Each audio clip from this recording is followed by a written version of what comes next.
There's a thin line between love and manipulation. For 5 years, I believed I was on the right side of that line, until the night of the blizzard. The biting wind hit my face as I approached the front door. That extra shift at the factory had been exhausting, but the paycheck was going to make up for it at the end of the month. All I wanted was a hot shower and to lie down next to Amanda. Subscribe to the channel and leave your like to get more stories like this. I inserted the key into the lock. It didn't fit. I tried again by turning it both ways. Nothing. I examined the doorknob under the dim light of my cell phone and realized the locks had been changed.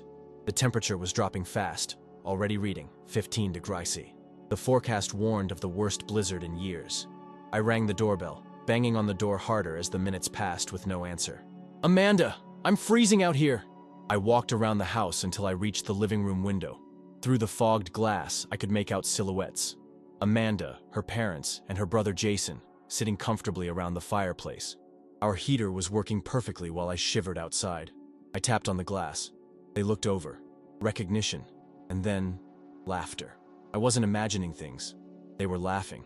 Jason came up to the window, his mischievous smile lit by the fire. "Freeze to death, useless idiot," he spoke clearly, making sure I could read his lips. Something inside me broke at that moment.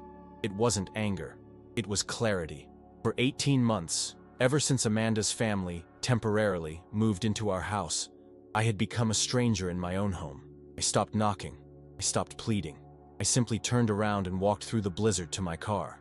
The next 72 hours passed in a blur of painful realizations. Scott's house, my best friend since high school, became my refuge. "Man, this is crazy," Scott said as he handed me a beer. "They literally left you out in the blizzard. It's like attempted murder." "I'm trying to figure out when everything started falling apart," I replied, staring at the bottle. "At first, our marriage was good. When her parents lost their house and needed a temporary place, it seemed like the right thing to do." "Temporary. 18 months, he reminded me. I nodded, remembering how gradually I lost space and voice. First, my office turned into a guest room. Then, I couldn't invite friends over without prior approval. Eventually, my opinions became irrelevant in the household decisions. "I need to check our accounts," I mumbled, opening my banking app. The shock of what I discovered hit me like a second blow. Over the past 14 months, regular transfers had been made from our joint account to my father-in-law's account. They were small enough not to raise immediate suspicions, but over time they added up to nearly $19,000. On the second day, I received an unexpected message from Karen, Amanda's aunt, the black sheep of the family, as everyone called her. "This isn't about you, Eric. It's their pattern. They did the same with my ex-husband. The Morettis destroy anyone who doesn't play by their rules." We met at a small cafe. Karen explained how the family systematically isolated partners they deemed unsuitable, using emotional manipulation tactics. "The loyalty test was Jason's idea," Karen explained. "He convinced Amanda that you would leave her at the first sign of trouble. The blizzard was the test. If you didn't beg for her to come back, it meant you never truly loved her." On the third day, my phone wouldn't stop buzzing. 47 messages and 23 missed calls from Amanda. From initial fury, "How could you just abandon us?" to desperation, "Please come back, I'm worried." I finally responded. "Starbucks on 5th Avenue, 3 p.m. Amanda didn't come alone. Her parents and Jason flanked her as I entered the cafe. Her eyes were red, yet her stance was defensive. "3 days without any word.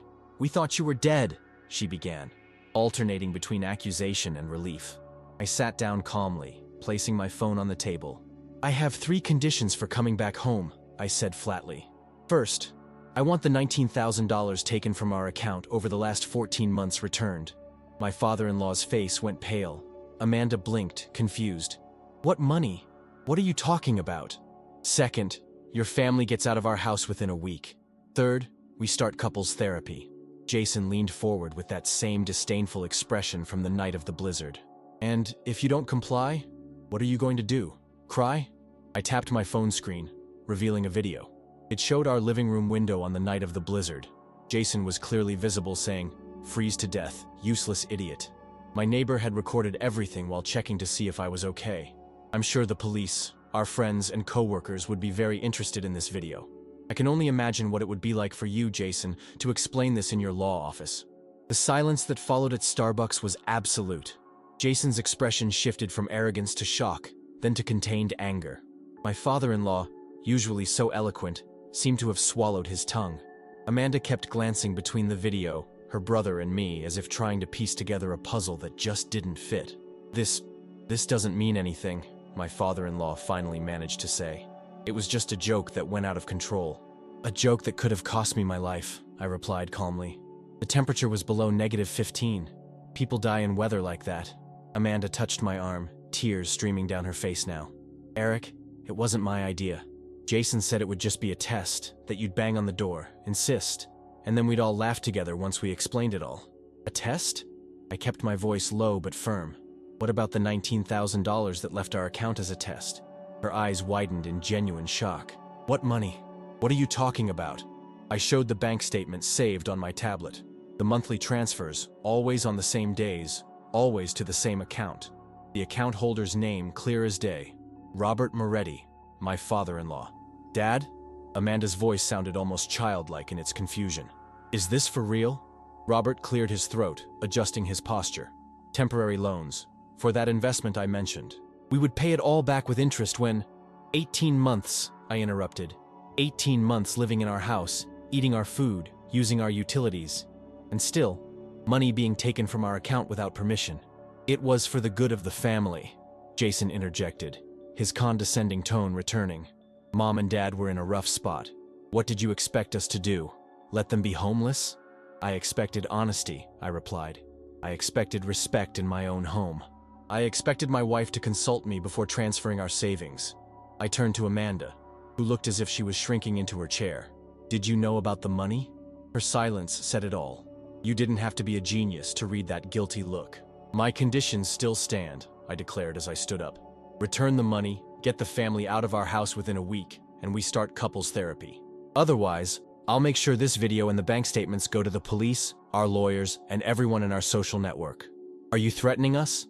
Jason tried to regain control of the situation. I'm setting boundaries, I corrected him. Something I should have done 18 months ago. I left Starbucks without looking back, feeling surprisingly light despite the gravity of the situation. For the first time in a long time, I was in control of my own life again. The following week was surreal. I continued staying at Scott's place, returning to our house only to check if my in-laws were actually preparing to leave. Amanda tried several times to have a private conversation with me, but I kept our communication strictly to practical matters. On the 4th day, the money was fully restored to our joint account. On the 6th day, a moving truck parked in front of our house. I watched from a distance as they loaded up their belongings.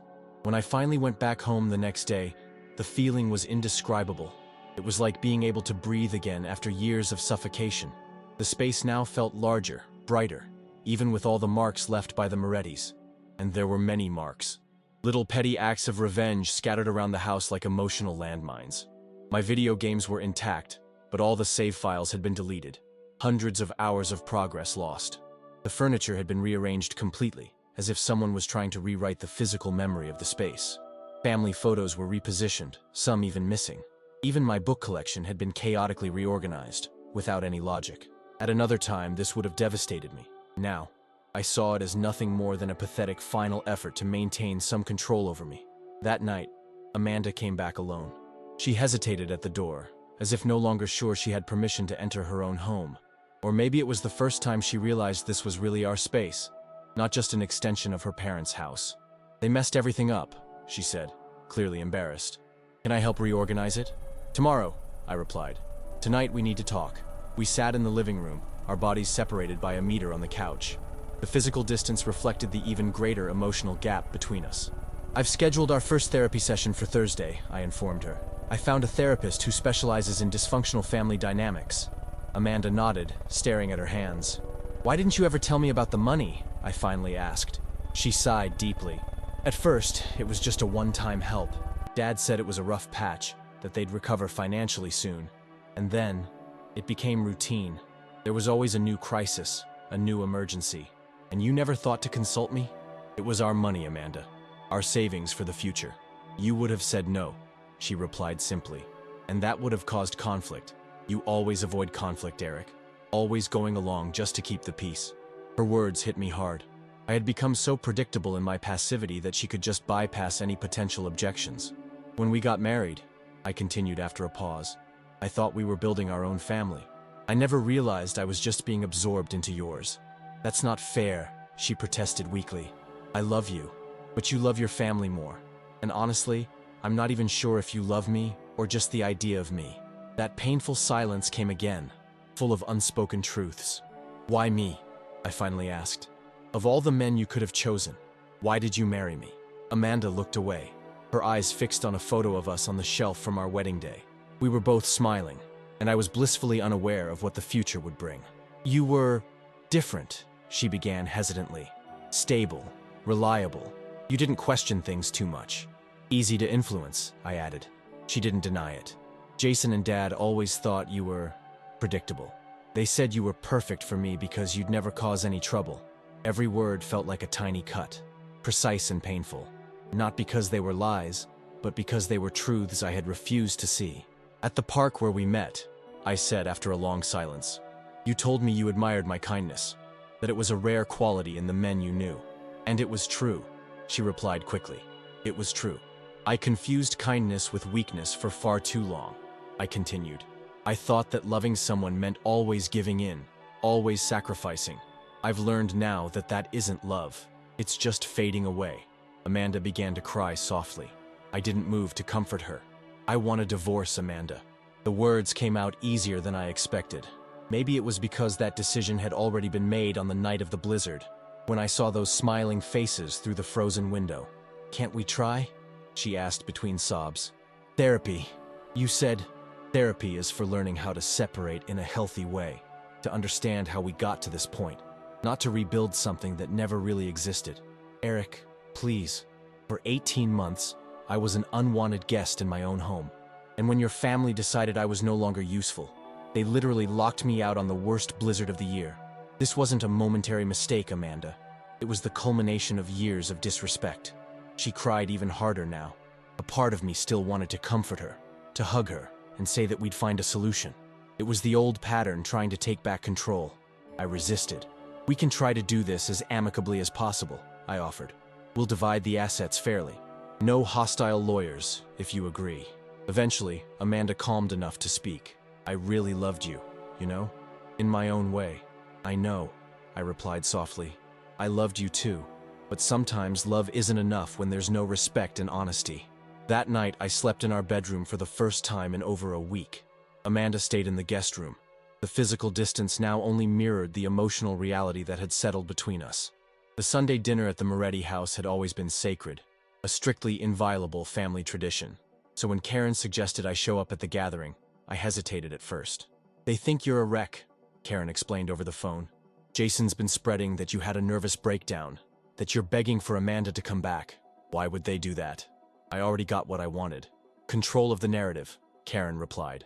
If you're seen as unstable, they keep the influence over Amanda and the rest of the family. So, when you divorce, it'll all be your fault. That was enough to convince me. The following Sunday, I drove to Amanda's parents' house with Karen by my side as an unlikely ally. The expressions on their faces when we entered together through the back door were priceless. Robert Moretti dropped his fork. Amanda's mother paled. Jason looked like he'd seen a ghost. Amanda, who had no idea about my plans, froze for a moment before recovering. Eric? What are you doing here? With Aunt Karen? I came for the family dinner, I replied calmly. I'm still family, aren't I?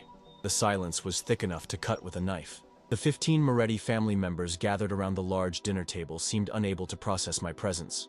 Of course you are, finally said Sophia, Amanda's grandmother, breaking the silence.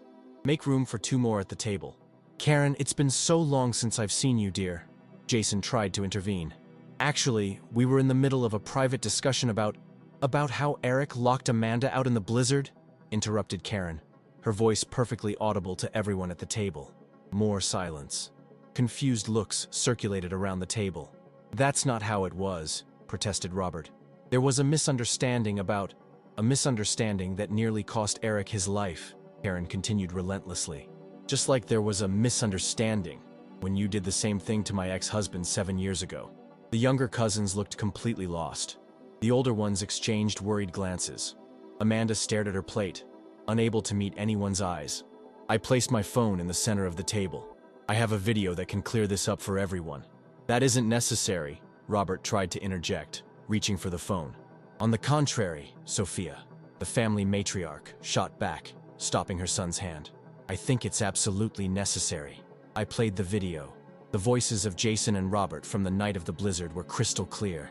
The unmistakable image of Amanda laughing along with them as I pleaded to be let in.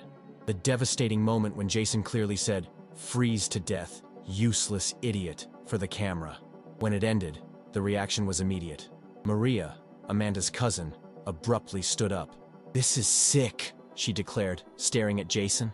"Absolutely sick." It was just a joke. Jason tried to defend himself, but his tone no longer carried the usual confidence. "A joke?" asked Uncle Paolo. "In temperatures below -15? You could have died, son." The conversation exploded in every direction. Accusations, defenses, old revelations. Karen remained calm at my side, like someone watching a long-rehearsed play finally come to life. "They did the same with Stephen," she said when she managed a moment of silence. "My ex-husband. They locked him out during Maria's birthday because he disagreed with Robert on politics. And with cousin Lucia's boyfriend," added a young woman timidly at the end of the table. "Last year, because he was vegetarian and didn't want to eat the Easter ham." It was as if a dam had burst. Suddenly, similar stories emerged from every corner. Patterns of abusive and controlling behavior that had spanned decades. Always disguised as tests or jokes. Always directed at anyone who dared to challenge the family hierarchy. Sophia, the 92-year-old grandmother, tapped her cane on the floor repeatedly until she had everyone's attention. "Enough!" Her voice was surprisingly strong for someone her age. "Robert, Elaine, Jason, come with me now. Everyone else, continue the dinner." While the three of them followed the matriarch to another room, I sat in the empty seat next to Amanda. She still wouldn't lift her eyes. "You planned this," she whispered. "No, I only let the truth come out naturally. You destroyed my family." "Your family was destroying itself long before this, Amanda." Some truths needed to be said. The dinner continued in an oddly cathartic atmosphere. Karen became the center of attention, reconnecting with family members she hadn't seen in years. Old stories were brought up again, this time with new perspectives. When Sophia and the others eventually returned, Robert looked as if he'd aged a decade. Jason kept his eyes fixed on the floor. Elaine, Amanda's mother, cried quietly. "Eric," Sophia addressed me directly.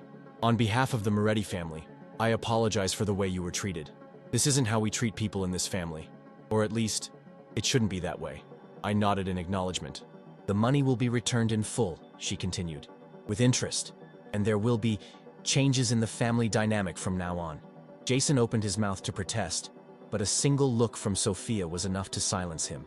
At the end of the night, as I was saying goodbye, Sophia held my hands in hers. "I'm sorry that this is costing you your marriage," she said softly. "Amanda could have learned a lot from you about courage." "Some lessons come too late," I replied. "But it's never too late to start." Sometimes I still wake up in the middle of the night, remembering the biting cold of that blizzard and those laughing faces in the frozen window. But the pain eases with each passing day, replaced by a growing appreciation for the second chance I've been given. On the wall of my office, I framed a quote I found during my recent readings. "Sometimes, we need to lose ourselves completely to find who we really are." The blizzard nearly froze me to death, but it also melted the chains I hadn't even realized were holding me. Today, as I drink coffee on the porch with Charlie lying at my feet, watching the sunrise over our quiet neighborhood, I feel an unexpected gratitude for that terrible night. Subscribe to the channel and leave your like to get access to more stories like this. Not because I forgave what they did, some actions are beyond forgiveness, but because their cruelty set me free to live a life I would have never known otherwise. A life that is truly my own.